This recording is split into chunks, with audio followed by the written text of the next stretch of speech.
Rapidly approaching a milestone in our country, and it's not a good one. We're rapidly approaching $30 trillion in debt. We're accumulating debt like we never have at any time in our history. We're actually accumulating debt at the rate of over $2 million per minute. Now, some say deficits don't matter. Some on the left say they have this new monetary theory. We can just print it all up. You can all have free stuff. There'll be manna from heaven. And nothing could go wrong. We're just going to give you money. If not $1,400 checks a month or a year, why don't we give you monthly checks?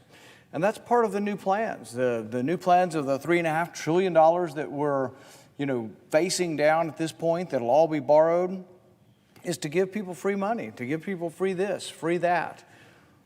But I think people are smarter than that. I think people know that ultimately you don't get anything in life without hard work. You don't get anything in life really for free.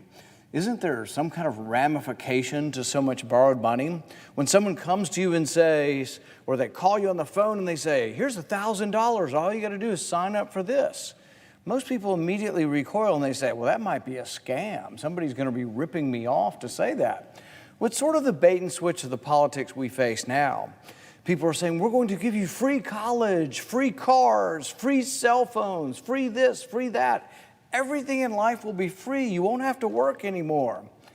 The problem is there are ramifications. Money doesn't grow on trees. The money's got to come from somewhere. So either we borrow it, we become more indebted to foreign countries, we tax people for it, or ultimately the way we fix a lot of our deficit problems is we simply print the money. And so when the Federal Reserve prints the money, as we increase the money supply, the money that we have becomes worth less and less. It loses its purchasing power.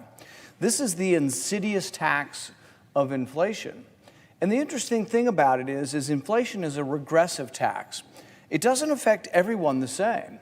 In fact, the tax of inflation actually affects the working class, the people of lower incomes, and those on fixed incomes and pension, retirees. It affects them much worse because they don't have the ability for their income to go up. So right now we're facing 5% inflation because of the massive borrowing that really both parties instituted in the last year. They decided that the result to the pandemic would be to close everything down, destroy the economy, and then give everyone free money. And to a large extent, both parties actually did this last year. Now this year, the decision has been made by Republicans to say, whew, this is so much, we got to stop. We got to get people back to work and let the economy recover. So it's primarily been Democrats this year. But both parties have a certain responsibility to this, at least some members of both parties. But as the inflation occurs, and this effect is being transmitted to the economy, you find that those who suffer are those who cannot raise their income, those who have fixed income or low income. One of the things you see here is that if we have 5% inflation, what does that mean? You say, well, I don't know, that means I lose my purchasing power by 5% next year. But what if it happens year in, year out for a decade, and you've lost 50% of your purchasing power?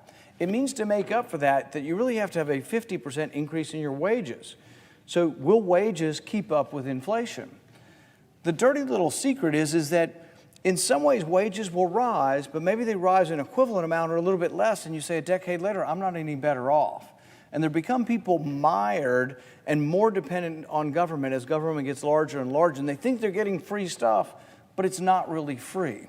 The allure of something for nothing. This is the allure of socialism. This is a false allure. It's something that you're going to be able to get something and you're not going to have to pay for it.